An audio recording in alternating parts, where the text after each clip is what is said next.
नमस्कार मित्रांनो, तुमचं स्वागत आहे आपल्या यूट्यूब चॅनलमध्ये. आपण आज जाणार आहोत पुण्यातील एका प्रसिद्ध मंदिरामध्ये. तर चला व्हिडिओला सुरुवात करूयात. रविवारी सकाळी आम्ही लवकर निघालो, दुपारी 12 वाजता. कारण माझ्यासोबत खूप आळशी लोकं होती.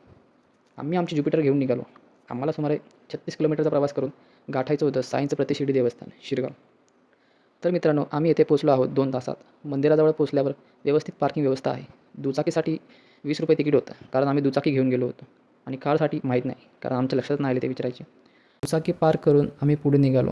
तर बघतो तर काय, समोर जाताच स्टॉलवाले दिसले. नुसते खाण्याचे, खेळण्याचे, शॉपिंगचे व इतर गोष्टींचे स्टॉल. मी नजर चुकवत पुढे निघालो, कारण मला बाबांचे दर्शन घ्यायचं होतं. तर हे आहे मंदिराचं प्रवेशद्वार. याच्या डाव्या बाजूला गेलात तर तेथे स्वच्छतागृह आहे. आम्ही प्रवेशद्वारातून आत आलो, पहिलं हात-पाय धुतले आणि पुढे निघालो. तर हे आहे मुख्य मंदिर. एखाद्या राजवाड्यासारखे डिझाईन केलेलं आहे.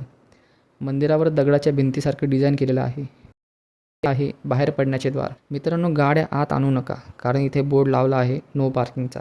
तर आम्ही या प्रवेशद्वारातून आत आलो तर सगळीकडे आरसेच आरसे. असं वाटत होतं शीश महलमध्ये आलो आहे काय. आतमध्ये दर्शनासाठी रांगा होत्या.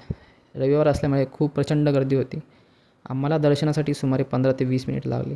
मस्त दर्शन झालं. मी तर मंदिराचा गाभारा बघून माझ्यातला यूट्यूबर जागा झाला आणि मी पहिला मोबाईल बाहेर काढला, कारण मला व्हिडिओ बनवायचं होतं. हळूहळू रांग पुढे सरकत होती. तेवढ्यात आम्हाला साईबाबांचे दर्शन झालं. ही आहे साईंची मूर्ती, बघतच राहाल. मी तर पाहिली आहे, आता तुम्ही बघून घ्या. वर्ष झालं मी प्लॅन करत होतो प्रतिशिर्डीला जायचे आणि आज तो दिवस आला. धन्य झालो दर्शन घेऊन.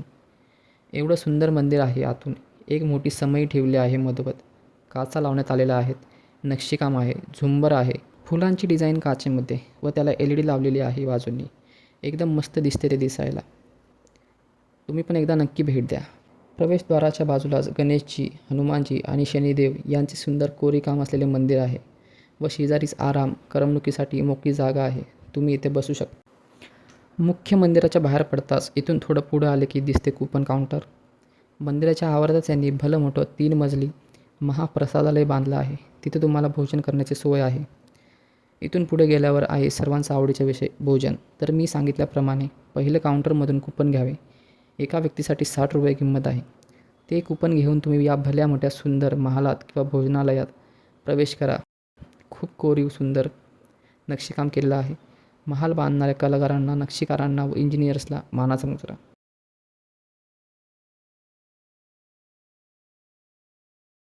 आतमध्ये आल्यावर बसण्यासाठी मोठे लाकडी डायनिंग टेबल आहेत. आम्ही पहिलं आमची जागा पकडली, ताटं घेतली. पटापटा लापसी, चपाती, भात, डाळ व हरभराची भाजी घेतली आणि लगेच सगळ्यावर ताव मारला. जेवण अगदी घरगुती पद्धतीचं होतं, मस्त होतं. जेवण करून आम्ही बाहेर पडलो. हे आहे प्रसादालयाचं बाहेर पडण्याचं द्वार. सगळं झाल्यावर समजलं आपण इथून पण जाऊ शकलो असतो, पण असं काही करू नका मित्रांनो, सिक्युरिटी असते तिथं. तर मित्रांनो, हा होता आमचा प्रतिशिर्डी शिरगावचा अनुभव. तुम्हाला हा व्हिडिओ आवडला असेल तर लाईक करा, शेअर करा आणि सबस्क्राईब करा.